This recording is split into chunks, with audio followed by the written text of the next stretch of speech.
Hey everybody, George Soto here, and thank you for watching Startups Unedited. Today I am joined by Rahul Jain, who is co-founder and CEO at Noble, and we're going to dive in here today, just dig into your story here because y'all started with one approach around bringing social proof and those sort of things to the website, right? Which is a no-brainer, and you made a successful pivot. Congratulations once again on that pivot. I wanted to dive in to that experience. So like, I guess, at a high level, when did you know, all right, and maybe you can give folks a little context on like kind of what motivated, making that pivot and how you actually executed it. Yeah, absolutely. And thanks for having me, George. I think when it comes to the pivot, so we pivoted from a word of mouth product where prospects could see which of their friends used the product and ask them for recommendations, to an AI search experience where brands could essentially show up in the LLMs and AI search when prospects were searching for them on Google and ChatGPT. And I think for us, we kind of realized that sales were slowing down. It became incredibly difficult to close new clients. Existing clients, they weren't looking to expand with us. And we also weren't getting the usage that we wanted from individuals or users that like would see Noble on the website. I think we were also running into a lot of legal and privacy issues. So the way that Noble worked is that we needed to know who was using the product to be able to show prospects which of their friends or colleagues were users so they could reach out to them. And I kind of felt like it was almost like death by a million cuts, where there was always reasons that a customer or prospect couldn't move forward with it. Or if they did, it was all these like small pilots where it was impossible to realize the value that we were hoping to. And we kind of got to this point over the summer where we were like, we have a few months of runway left. This really isn't working. What else can we do? And we were kind of looking to see what was out there, and AI search just was the hottest topic. And we were kind of thinking at the time, kind of like, well, is there something new that we can do around AI search? And that's kind of how we went from our former product to our new product that we're now live with. But I think ultimately it kind of came to this point of like, we worked really hard for about 2 years on the previous product, but we just weren't seeing the growth that we were hoping to. Yeah. I mean, that definitely resonates with my experiences and makes total sense. How do you, when you're basically driving the ship forward, right? Or you're driving a tanker with multiple, multiple resources, customers, employees, investors. Like, I mean, this is not just you sitting there with your co-founder going, all right, you know what, we're going to do something different, right? There's a lot of different variables in course correcting, right? How do you go about, like, what's the first call that you make once you and, your co-founding team, like, make that internal decision, like, we're going to go ahead and pursue something new? Is that the board? Like, how do you actually like mobilize this pivot? Yeah, that's a really good point. And it also kind of shows you why it's so hard for big companies to pivot or to do something new, because not only do you realize your current direction may not be working the way you want to, but you can't just scrap it and just move on to something else because you have existing customers that you have to support, you have existing contracts that you have to service, you have team members that have been hired to do certain work. And if there is uncertainty, you don't want to bring that to your team at a whole. And so the way that we did this is we were essentially doing little tests on the side where we had our current product, but then it was essentially me and my co-founder that were like testing little tests to see like, hey, like, would this work? Could we get people to buy it? And we had to have something that people would be willing to try before we could bring that to the rest of the team. And then we needed some level of like traction before we went to our board and our investors to be like, hey, we don't think what we're doing today is working, but we have this other idea that we want to pursue. And even when it came to raising a bit more money from our current investors, they weren't just like, oh, like, we like you guys, we trust you guys, we were working together for 2 years. They were very much on like you have to resell us on this idea. You have to resell us on why now, why this pivot matters. Because the last thing that your investors or board want is they don't want like a pivot to nowhere. So they don't want to throw more money at a company that already doesn't have a great cap table and may not get far enough along in the pivot to raise more capital down the road. So it is really difficult to take a team that is already, has products deployed, has customers that you need to service, and also has investors, because those investors also invested in a different idea than you're pivoting to. So it isn't easy to get them on board, or it certainly took work in our experience. And how do you do that with customers, right? Because I know you had quite a few customers using the initial product. Yeah, I think that's just a really tough kind of conversation to have with them, to say that, like, when you make the decision, you essentially, what we did is we said, this product, we were hoping it would grow faster than it did. We're just not seeing the results and the traction. And I think a lot of our customers would agree with this, because they were also trying to measure the results that they believe that they would see. And, at some point we just had to say that we're no longer offering this product. We're moving all of our customers onto this new product. And luckily we were selling to a similar persona. So it's still marketers, and mostly demand gen marketers. So they still understood the value of where we were moving towards.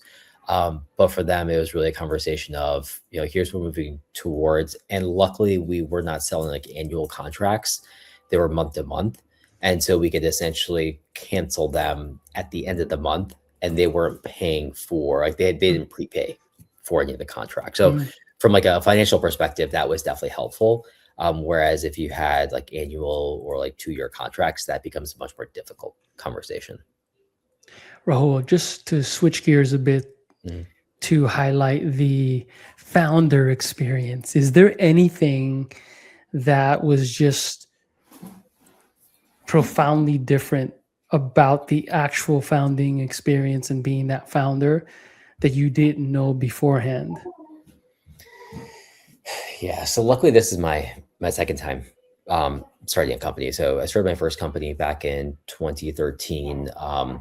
And that's actually how I met my now co-founder, Josh, because we were both starting our first companies back at that time, and we were in the same incubator together in Philadelphia. I think being a founder for the first time, the hardest thing for me was just kind of just the level of uncertainty that you deal with every single day. Like, you don't know how any of the sales calls are going to go. Like, you're building the product, you don't know if the product's going to work. Like, there's so much that happens on a day-to-day basis that you've got to get really good with just embracing uncertainty. Because as a founder, I feel like that's just like one thing you never have. You never have confidence that, like, where you're going to be from a sales perspective, from a revenue perspective, from a product perspective, like, our customer's going to be happy, and everything ultimately falls on your shoulders because you have to deal with it. And I think the hardest thing is just the emotional toll that takes on you. And so the second time around, I think I wanted to make sure before I started my second company, or I tried this again, that I was ready for that emotional burden. And I was much better equipped this time going into it than I was the first time. Were there any, and by the way, I got to say, like, I've interviewed hundreds of CEOs, startup CEOs over the years, did a documentary years ago on this as well. And one of the questions I asked was how did you actually manage that? Like, you talked about being ready. Like, is there anything that you're doing now that allows you to be prepared for those inevitable emotional ups and downs, and helps you actually be grounded so you can make great decisions? Yeah, I'm definitely not perfect at this. Like, I'm far from perfect. I think there's two things. One, just understanding it going into it, knowing what those days are like, having lived it before, like, and not, being surprised by it. I think it is helpful, just having that expectation. But I think the other part is, like, when I was doing my first company in my 20s, it was my entire life. I didn't have any balance. It was pretty much the company and nothing else. But now that I'm in my mid-30s, married, you have a 3-month-old son. Congratulations. Thank you. There's just a lot more going on in my life, and I embrace that, because even if things aren't going great at work, or it's been a rough day, week, month, like, there's more to life than work, and everybody knows that. But I think in my 20s, all I really cared about was work, and I would work just crazy hours, and it really was like all or nothing on just, like, if I was doing good, if the company was doing well. And I think now I kind of embrace other parts of my life. And it always just reminds me that, like, yes, I like my job. It's important to me. I find fulfillment in it, but there's more to me than Mm. just work. And I think that has helped me in this chapter of my life. Yeah, it makes total sense that that work life balance kind of thing, and being able to have that perspective, I think is really important. Certainly for me, and I talked a lot about that concept of the identity being so wrapped into or wrapped around the idea of being a successful founder, Yeah. right? And I think once you've done it multiple times, you realize that if you're doing it for the title or the ego, boy, get out now, right? Yeah. Because that's not sustainable, right? The moment reality hits, it'll be difficult to be in it.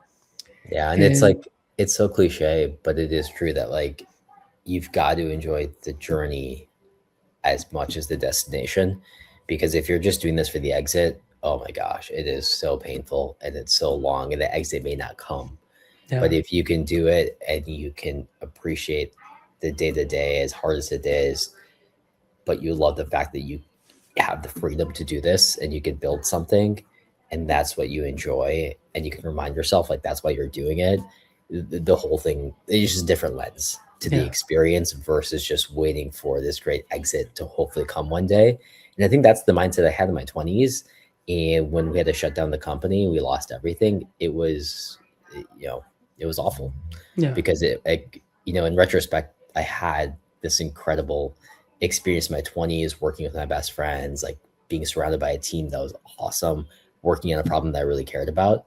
But I was so focused on the results that I didn't really appreciate the journey. yeah, So, kind of live and learn. yeah.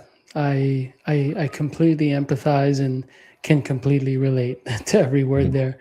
I wanted to talk a little bit about go to market, right? So you've Mhm. shifted to this new product. Are y'all selling to the same market segments? Like, how do you see your go to market approach or motion change, Mhm. or maybe it hasn't? Yeah, so we kind of sell to different parts of the AI search or SEO market. So we still sell to demand gen marketers who we were selling to for the previous products. So anybody who's in charge of building pipeline for their company. So that's still true. So the relationships I built pre-pivot were still valuable when it came to selling this new AI search Mm, product. But that's one segment of the market. We also sell to SEO agencies. And the idea is that these agencies already have contracts and relationships with larger brands that they're managing SEO for. And a big component of how they show up in these LLMs for AI search is getting mentioned in the sources that are being cited for the search prompts they care about. So we essentially power that ability for the SEO agencies that are offering this service to their clients. So that's the second segment. And then there's a third segment where there's already this huge ecosystem around AI search today. So if you think about your visibility tracking tools, so like the Scrunch, mm, Otterly's of the world, if you think about your website optimization tools, so the Webflows of the world, the AirOps, and like Adobe's of the world, we're actually trying to partner with all of those companies, where if they're offering their services to their customers, they can now also offer Noble as well. So they can say, like, hey, we do on-site optimization, but now we can also get you mentioned in these third-party mm. sources as well. So we're trying to use all that for distribution. So we're kind of building on the relationships we had with demand gen marketers, which are still going direct, but we have these other channels that we're evaluating. Unbelievable. Are there any particular categories that you are focused on serving right now? It's a good question. We're really focused on B2B companies now, not because B2C or consumer companies wouldn't be a good fit for this, because they also want to show up in Google search and ChatGPT. We just don't have as many relationships with B2C companies as we do with Mm, B2B. So we're starting with a lot of B2B companies, kind of high growth companies.